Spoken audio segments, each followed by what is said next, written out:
మొన్న బీహార్లో ఎన్డీఏ ప్రభుత్వం ఏర్పడిన తర్వాత అక్కడ గౌరవ ముఖ్యమంత్రి నితీష్ కుమార్ గారి ప్రమాణ స్వీకారానికి మేము అందరం వెళ్ళాం. అక్కడ చాలా మంది కేంద్ర మంత్రులు అదేవిధంగా రాష్ట్ర ముఖ్యమంత్రులు హాజరయ్యారు. అక్కడ ఒక ముఖ్యమంత్రి గారు దగ్గరికి నేను వెళ్ళి పరిచయం చేసుకున్నా. ఇట్లా పలానా వ్యక్తిని ఆంధ్ర రాష్ట్రం నుంచి మంత్రిని అంటే ఆయన అడిగారు, గడిచిన 18 నెలల్లో ఆంధ్ర రాష్ట్రంలో ఏదో మ్యాజిక్ జరుగుతుంది, ఆ మ్యాజిక్ వెనకాల సీక్రెట్ ఏంటని ఆయన అడిగారు. అప్పుడు ఆయనకి చెప్పా, ఆంధ్ర రాష్ట్రంలో 2 ఉన్నాయి సార్ అన్న.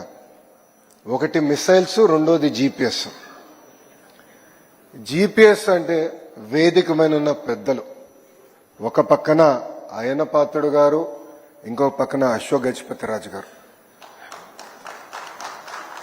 మిసైల్స్ కూడా వేదిక పైన ఉన్నారు. ఒకటి మా యంగ్ అండ్ డైనమిక్ లీడర్ రాము, రెండోది young and dynamic leader Aditi Gajapathiraju గారు. మేము మిసైల్స్ గా పనిచేస్తున్నాం. జీపీఎస్ కోసం, జీపీఎస్ కూడా చాలా చాలా అవసరం, అంటే మేము మా పైన పడి సెల్ఫ్ డిస్ట్రక్ట్ కూడా చేసుకుంటామని చెప్పా. అంటే ఈరోజు మీరు ఆంధ్ర రాష్ట్రంలో చూస్తుంది ఒక చరిత్ర సృష్టిస్తున్నాం.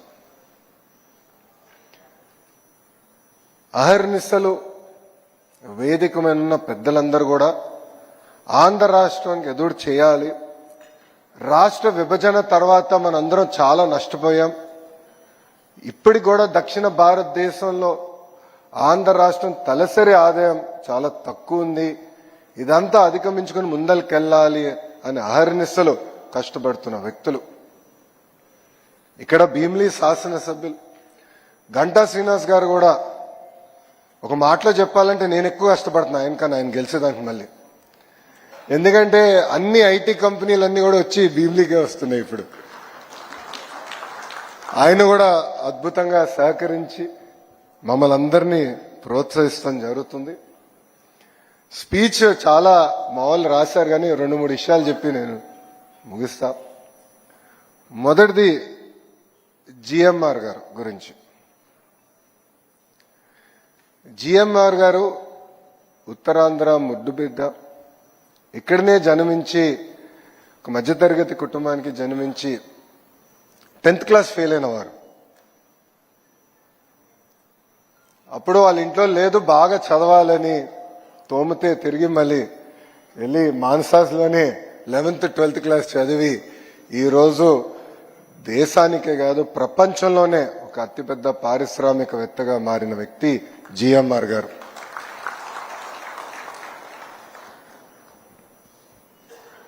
జిఎంఆర్ గారు ఆనాడు హైదరాబాద్ ఎయిర్పోర్ట్ కట్టాలని ఆయన అనుకున్నారు. అంటే ఉమ్మడి ఆంధ్ర రాష్ట్రానికి నేను సేవ చేయాలనుకున్న వ్యక్తి. కానీ ఆనాడు గౌరవ ముఖ్యమంత్రి చంద్రబాబు నాయుడు గారు కొంచెం సందేహం ఉండేది, మీరు ఎయిర్పోర్ట్ కట్టగలుగుతారా, మీకు అనుభవం ఉందా, ఇంత పెద్ద project, strategically most important project for Hyderabad మీ చేతుల్లో పెట్టాలనుకున్నా. కొంచెం ఇబ్బందికరమైన పరిస్థితి నాకు, అది నేను ఇంకా కన్విన్స్ అవ్వలేదు, వెళ్ళి పనిచేసి నన్ను కన్విన్స్ చేయండి అని అడిగారు. ఇది ఎప్పుడు టెండర్ గెలిచిన తర్వాత, బిడ్ గెలిచిన తర్వాత. అప్పుడు జిఎంఆర్ గారు ప్రపంచం మొత్తం తిరిగి ఏకంగా జేవీలు ఏర్పాటు చేసుకుని ఇక్కడికి వచ్చి చంద్రబాబు నాయుడు గారిని కన్విన్స్ చేసి, లేదు మేము కట్టగలుగుతాం, కేవలం భారతదేశంలోనే కాదు ప్రపంచంలో ఒక నంబర్ 1 ఎయిర్పోర్ట్ మేము హైదరాబాద్ లో కట్టి తీరుతామని ఒక పట్టుదలతో కట్టి ఈరోజు తెలంగాణ జీడిపికి సుమారు 12% కాంట్రిబ్యూషన్ చేస్తుంది హైదరాబాద్ జిఎంఆర్ ఎయిర్పోర్ట్. ఆనాడు చాలా మంది ఎగతాళి చేశారు, ఎయిర్పోర్ట్కి 5,000 ఎకరాలు అవసరమా అని అడిగారు. వాళ్ళందరూ ఒకటే సమాధానం ఇస్తున్నారు. ఈరోజు వెళ్ళి చూడండి శంషాబాద్ ఎయిర్పోర్ట్ ఎలా డెవలప్ అయింది. ఈరోజు పక్క రాష్ట్రాల్లో బెంగళూరు కానీ చెన్నైలో కానీ ఒక ఎయిర్పోర్ట్ అయిపోయింది, 2వ ఎయిర్పోర్ట్ కట్టే పరిస్థితికి వచ్చారు. కానీ హైదరాబాద్ అదృష్టం ఏంటంటే ఆనాడు చంద్రబాబు నాయుడు గారు ఇచ్చిన విజన్ 5,000 ఎకరాలు తీసుకుని రాబోయే 100 సంవత్సరాల కెపాసిటీ కూడా శంషాబాద్ లోనే కట్టే విధంగా ఆనాడు ఒక విజన్ తో చంద్రబాబు నాయుడు గారు ముందరికెళ్లారు. విజన్ అనేది చాలా చాలా అవసరం అండి. కొంతమంది విజన్లెస్ పీపుల్ విజనరీని ఎగతాళి చేస్తారు. చంద్రబాబు నాయుడు గారు రాజు గారిని కలిసిన తర్వాత ఆయన మాకు ఒకటే చెప్పారు, ప్రపంచంలో aviation civil aviation work force లో 25% తెలుగోలు ఉండాలి, దానికి మీరు ఏం చేయాలో మీరు చెయ్యండి. ఒక ముఖ్యమంత్రిగా నా సహకారం ఉంటుందని ఆయన చాలా సింపుల్ గా చెప్పారు. ప్రపంచంలో, దేశంలో కాదు, ప్రపంచంలో 25% అంటే కనీసం భారతదేశంలో 70% ఉండాలని ఈరోజు రాజుగారే నాకు టార్గెట్ పెంచారు. అంటే బాబు గారు ఆ విజన్తో నాకు ఆదేశాలు జారీ చేశారు. అప్పుడు రాజుగారు నేను మాట్లాడా, జిఎంఆర్ అంకుల్తో కూడా నేను మాట్లాడా, ఎట్లా చేయాలి అని డిస్కస్ చేశాం. ఒక వరల్డ్ క్లాస్ ఇన్స్టిట్యూట్ క్రియేట్ చేయాలి. కేవలం ఏదో ఒక యూనివర్సిటీ చేస్తాం కాదు, ఒక కామన్ ఇన్ఫ్రాస్ట్రక్చర్ ఏర్పాటు చేసి, అంటే స్టూడెంట్ లైఫ్, అకామిడేషన్, అదేవిధంగా మన క్యాఫెటీరియా, ఇవన్నీ కూడా కామన్ ఇన్ఫ్రాస్ట్రక్చర్ క్రియేట్ చేసి ఒక్కొక్క సబ్జెక్ట్లో ఒక్కొక్క యూనివర్సిటీ అగ్రస్థానంలో ఉంటుంది. ఒక ఎకో సిస్టమ్ క్రియేట్ చేసి బెస్ట్ ఇన్ క్లాస్ యూనివర్సిటీస్ అన్ని కూడా ఒక ఏవియేషన్ ఎడ్యుసిటీకి తీసుకొస్తేనే మన ప్రాంత రూపురేఖలు మార్చొచ్చని ఆనాడు మేము తీసుకున్నాం ఒక నిర్ణయం. ఇది నేను ఆలోచిస్తున్న సమయంలో ఇప్పుడు కూడా బాగా గుర్తు నాకు, తెలుగుదేశం పార్టీ విశాఖపట్నం ఆఫీస్లో నేను కూర్చున్నప్పుడు అదితి గారు ఒక మ్యాప్ తీసుకుని వచ్చారు, పెద్ద మ్యాప్, ఉత్తరాంధ్ర మ్యాప్ తీసుకుని వచ్చి, లోకేష్ గారు మానస ట్రస్ట్ కి ఇక్కడిక్కడ భూములు ఉన్నాయి, మీరు వరల్డ్ క్లాస్ ఇన్స్టిట్యూషన్స్ తీసుకురండి, వాళ్ళకి మేము ఉచితంగా భూములు ఇచ్చేదానికి సిద్ధంగా ఉన్నాం అని చెప్పిన గొప్ప వ్యక్తి అదితి గజపతి రాజు గారు. ఈరోజు గజం గజం కోసం కొట్టుకునే సమాజంలో వేలాది ఎకరాలు ప్రజల కోసం అందించిన గొప్ప కుటుంబం ఇది. నేను వేదిక పైన వచ్చినప్పుడు నవ్వుతూ అటు అశోక్ గారికి అదితి గారికి నేను చెప్తున్నాను, రాత్రి నన్ను ఇద్దరు పడుకోనియలేదండి. ఇది ప్రజలందరూ ఈ విషయం వినాలి. రాము కూడా నాతోనే ఉన్నాడు నిన్నంతా. ఈ ఎంఓయు ఫైల్ రాష్ట్ర ప్రభుత్వం ఆమోదం తెలపాలి. సో నాకు రాత్రి ముఖ్యమంత్రి గారి కార్యాలయంతో నేను ఫాలోఅప్ చేస్తున్నాను, ఎందుకంటే గౌరవ ముఖ్యమంత్రి గారు పర్యటనలో ఉన్నారు, ఫైల్ తొందరగా క్లియర్ చేయాలని నేను ఫాలోఅప్ చేస్తున్నా. అప్పుడు గౌరవ ముఖ్యమంత్రి గారు సెక్రటరీ గారు నాకు ఫోన్ చేసి, ఫైల్ వచ్చింది, 90 పర్పెచువల్ గా ఉచితంగా భూమి, అంటే లీజ్ కూడా కాకుండా ఉచితంగా భూమి ఇద్దామని ఈ ఫైల్లో ఉంది, ఇది సాధ్యం కాదు అన్నారు. అప్పుడు నేను అన్నా, దాతలు లేని ఇబ్బంది మనకెందుకు సార్ ప్రభుత్వంగా అన్నా. లేదు, ఒకసారి మీరు మళ్ళీ మాట్లాడండి, ఏదో టోకెన్ అమౌంట్ ₹1 పెట్టాల్సి వస్తుందేమో అన్నారు. ప్రయత్నిస్తాను సార్ అన్న. అశోక్ గారికి ఫోన్ చేసేంత సాహసం నేను చేయాల. అదితి గారికి ఫోన్ చేశా, సస్యమేర ₹1 కూడా ఒప్పుకోలేదు, వాళ్ళు ₹1 కూడా ఒప్పుకోలేదండి. అంటే ఆ పట్టుదల, కమిట్మెంట్ సమాజం పట్ల ఎంత ఉందో దయచేసి ప్రజలందరూ గమనించాల్సిన అవసరం. ఒక గొప్ప మనసుతో మా కుటుంబంలో ఏవియేషన్ బ్లడ్ ఉంది. మా ఫ్యామిలీలో ఒకరు ఆనాడు బ్రిటిష్ కాలంలో ఒక పైలట్ లైసెన్స్ రావాలంటే చాలా కష్టమైన పరిస్థితి, అలాంటిది మా కుటుంబంలో ఒకరికి వచ్చింది, ఏవియేషన్ లో మా బ్లడ్ లో ఉంది, మా మానసాస్ పేరు పెట్టారు, అది చాలు మాకని చెప్పిన గొప్ప కుటుంబం వేదిక మీద ఉన్న కుటుంబాన్ని సభాముఖంగా ప్రజలందరికీ తెలియజేస్తాను. ఇది నేను ఎందుకు చెప్తున్నానంటే, ఆలోచనలు రావచ్చు, చేయాలనే తపన ఉండొచ్చు, కానీ కలిసికట్టుగా వచ్చి ఎస్ మీరు నడవండి, మీరు చేయండి, మీకు అండగా నిలబడతామని చెప్పే వాళ్ళకి చాలా తక్కువ మంది ఉంటారు. నిజంగానే ఈ సభాముఖంగా అశోక్ గారిని, అదేవిధంగా ప్రత్యేకంగా అదితి గారిని, వాళ్ళిద్దరికీ నా హృదయపూర్వక కృతజ్ఞతలు తెలుపుకుంటున్నాను. ఈ ఎడ్యుసిటీ అనేది కేవలం రాష్ట్రానికి, దేశానికే కాదు, ప్రపంచానికి ఒక ఆదర్శంగా నిలబడబోతుంది. ఆనాడు ఎట్లయితే మనందరం కథలు విన్నాం ఐఎస్బి గురించి,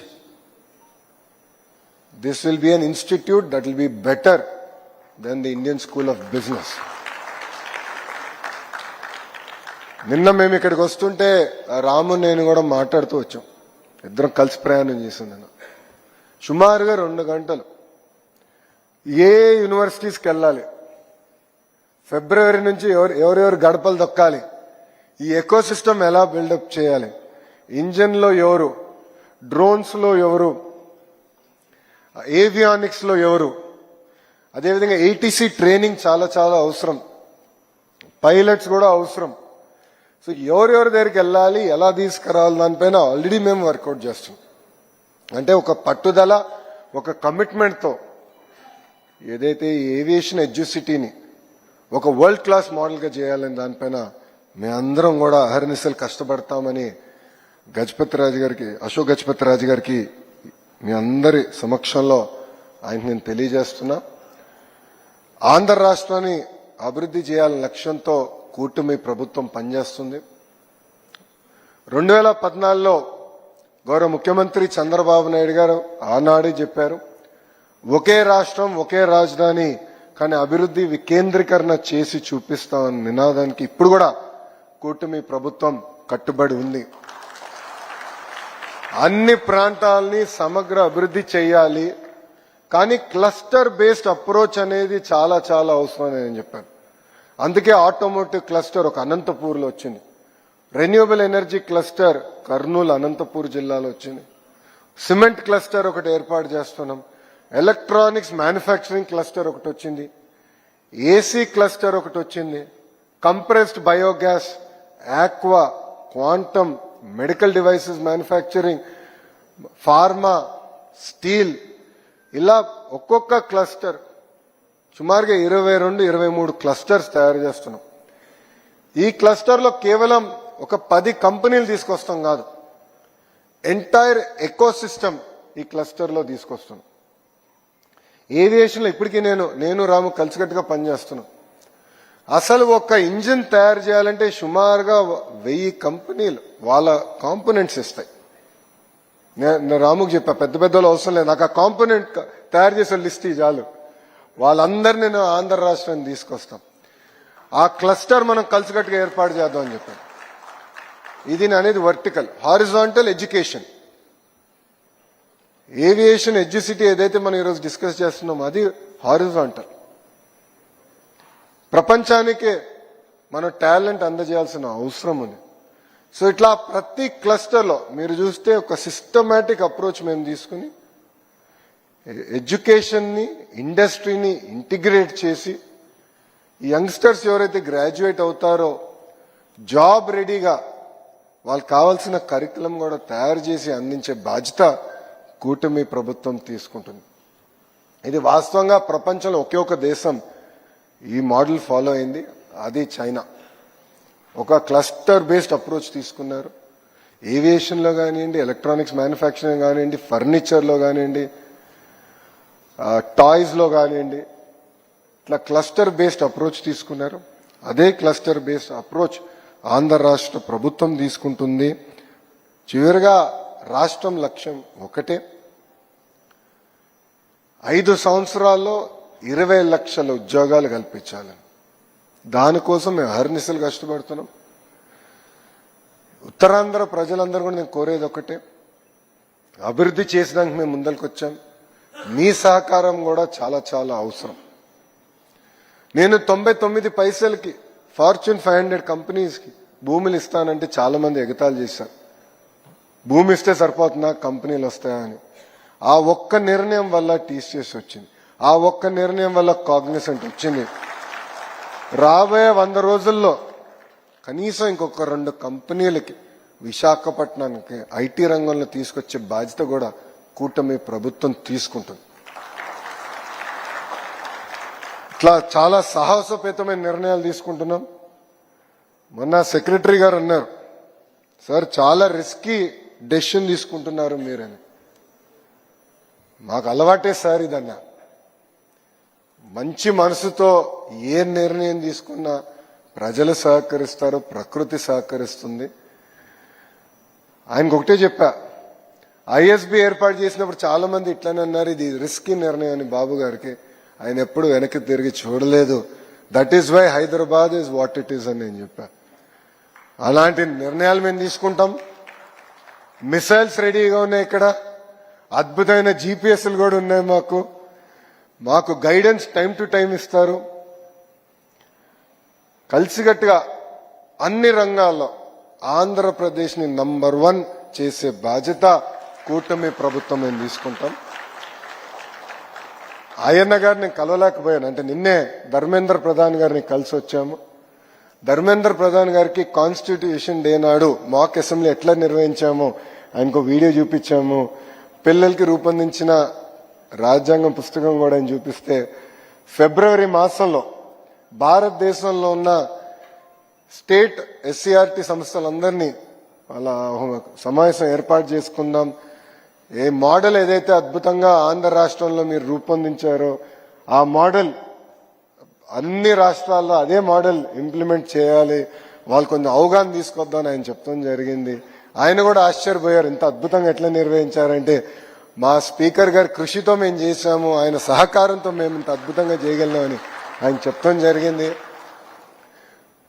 మిసైల్ జీపీఎస్ అని ఒక ఉదాహరణ, లాస్ట్ పాయింట్ చెప్పి నేను మీ అందరి దగ్గర సెలవు తీసుకుంటా. నేను శాసనసభ సాక్షిగా గౌరవ స్పీకర్ గారు నేను అడిగా, సార్ హౌస్ లోపలనే మాక్ అసెంబ్లీ నిర్వహిస్తే బాగుంటుందని నేను కోరాను. ఆయన చాలా ఇబ్బంది పెట్టా, చాలా ఇబ్బంది పెట్టా. కనీసం ఒక 10-15 సార్లు మాట్లాడి ఉంటాను, ఫోన్ చేసి ఉంటాను. అంటే మంచి మనసుతో ఏదో చేయాలని అనుకుంటాం. అంటే అప్పుడు ఆయన లేదు, రూల్స్ ఉంటుంది, సభా సాంప్రదాయాలు ఉంటాయి.